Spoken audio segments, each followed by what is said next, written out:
The Northern Super League starts this month, meaning Canadians will finally get to watch professional women's football in person.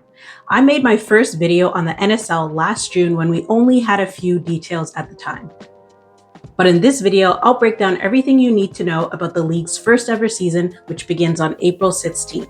That includes league format and how to watch the games, team logos and kit designs, key players including the internationals, as well as stadium details. So without further ado, let's get into it. First, let's go over the essential information. The league features teams located in 6 cities across Canada. Starting from east to west, we got Halifax, Nova Scotia, Montreal, Quebec, Ottawa, Ontario, Toronto, Ontario, Calgary, Alberta, and Vancouver, British Columbia. Each team will play 25 regular season matches, meaning teams will play each other 5 times. After the 25 games, the top 4 will advance to the playoffs, where the semifinals will be played across 2 legs, with the higher ranked team playing the second leg at home. The winning teams will then move on to the championship game, which will be held on Saturday, November 15th. Now, to be honest, I was a bit surprised to hear that this would be a 25 game season, especially with only 6 teams in the league. Also, with 25 games, that means there's going to be an unequal number of home and away games. And this year, unfortunately, Toronto, Montreal, and Vancouver will be the 3 teams that have more away games than home games. So they'll be playing 13. So personally, I would have preferred a 20 game season where each team plays each other 4 times and everyone has 10 home games and 10 away games. That just would have made the most sense to me, but perhaps there's a reason why 25 games was chosen and I'm just not aware. Now, if you're wondering how to watch the games, if you live in Canada, the good news is that all games will be available to watch nationally. So TSN will be showing 20 games, CBC will show 8. There will be 24 games on TSN Plus, which you do have to pay for. It is a paid subscription. However, those games will also be simultaneously broadcast on the NSL website, which is great because it's free. And then 1 game every week will be picked to be shown on the CBC Gem, which is an app, as well as the NSL website. And this will be considered the game of the week. Now, if you live outside of Canada, they haven't announced yet how international viewers can watch the game. I think if it'll be like the NWSL, then those games will be available on the NSL website. However, nothing's been said yet. Now, after I recorded this video, it was announced on Monday that viewers in the United States will be able to watch NSL games on ESPN Plus, who will show over 40 games this season, including select playoff games and the NSL Championship Final. Still no updates about viewers outside of Canada and the US, but I imagine it won't be too long before we find out. Now let's take a look at some extra details for fans. Each team has revealed their logos and kit designs, and if you haven't been able to tell already, I am donning the AFC Toronto kit. I'm not sure how it comes across on camera, but in person, I really love how this looks. Very sleek and clean design. But let's take a look at how the other kits and logos look like. Now, we might as well just start with AFC Toronto. Now, I know a lot of people haven't liked the Toronto logo. They think it's a bit boring. Personally, for me, I actually really like it. As someone who watches a lot of European football, I feel like this logo looks the most like a football logo. So I really like it. But you'll see the other logos, which are a bit more creative and fun. And so I can see how some people think this is boring. Then there's the Halifax Tides FC. Now, apologies to my Halifax friends, but I think these photos of the kits do not do it justice. I'll admit, when I first saw these photos, I wasn't the biggest fan of Halifax jerseys.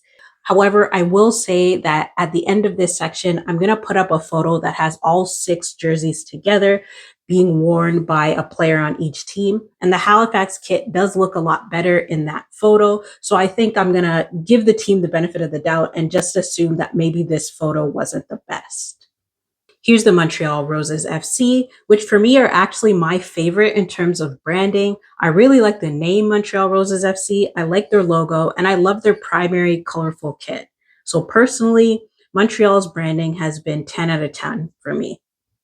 Next is Ottawa Rapid FC. I actually like their logo as well, which probably looks the most similar in design to Toronto's.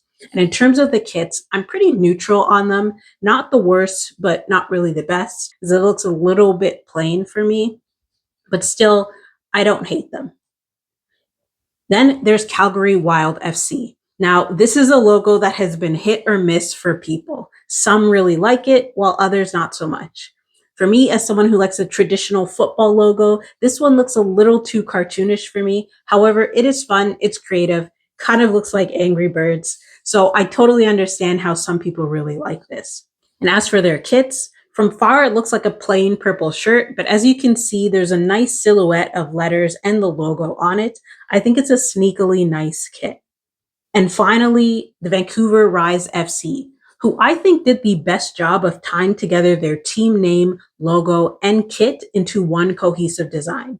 You've got the blue peaks on the shirt, which represent the mountains on the logo, and then the yellow coming down off the collar, which is like the sun rays on top of the FC of the logo. Really, it looks like the sun shining over mountains, which really gives that Pacific Coast vibe we know about Vancouver. So I think good job by them. So here's all the logos together. Now, if I had to rank them in order of my preference, I'd have to go with Montreal Roses FC is number 1, AFC Toronto, Ottawa Rapid FC, Vancouver Rise, Calgary FC, and the Halifax Tides. Perhaps controversial choices here, but if you're watching this, let me know in the comments which logo you think looks the best.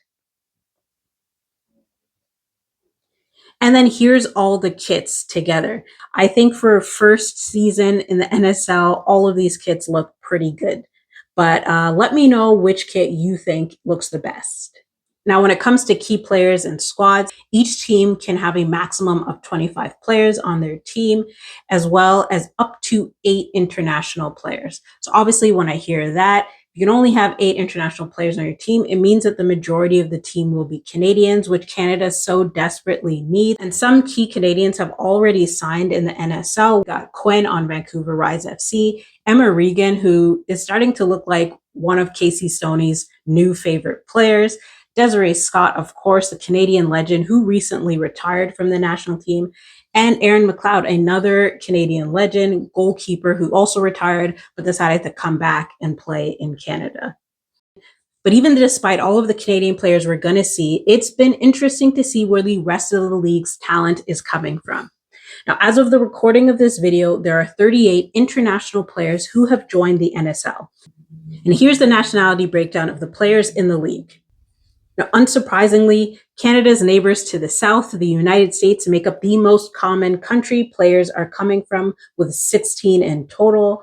And I have them listed all here. Of course, feel free to pause it if you want to read all of the players' names. Then there are 3 players each from Sweden, South Korea, and New Zealand. 2 players each from Japan, Norway, and Nigeria. And then 1 player each from Australia, Finland, the Netherlands, Iceland, France, the Philippines, and Wales.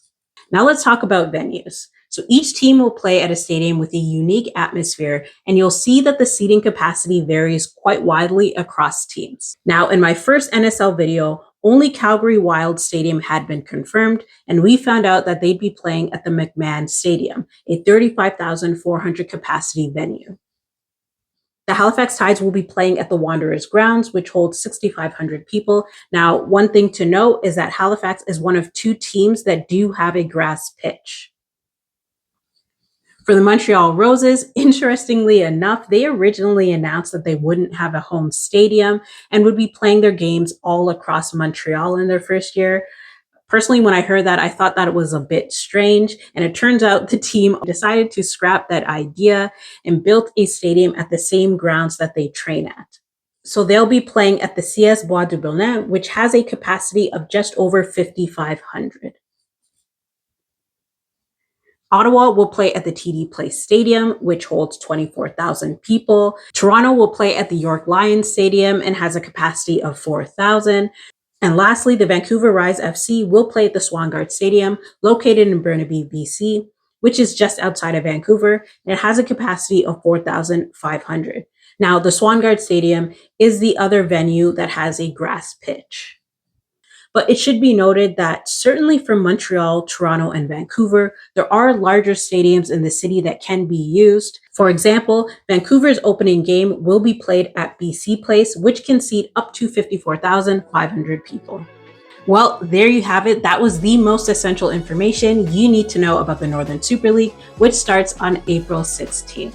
That first game will take place between Vancouver Rise and Calgary Wild. Thanks so much for watching. Let me know if you'll be paying attention to the league this year, and if so, which team will you be supporting? Also, let me know which logo and kit designs were your favorite. Of course, don't forget to like and subscribe so you don't miss any new content about women's football. I will catch you guys in the next video.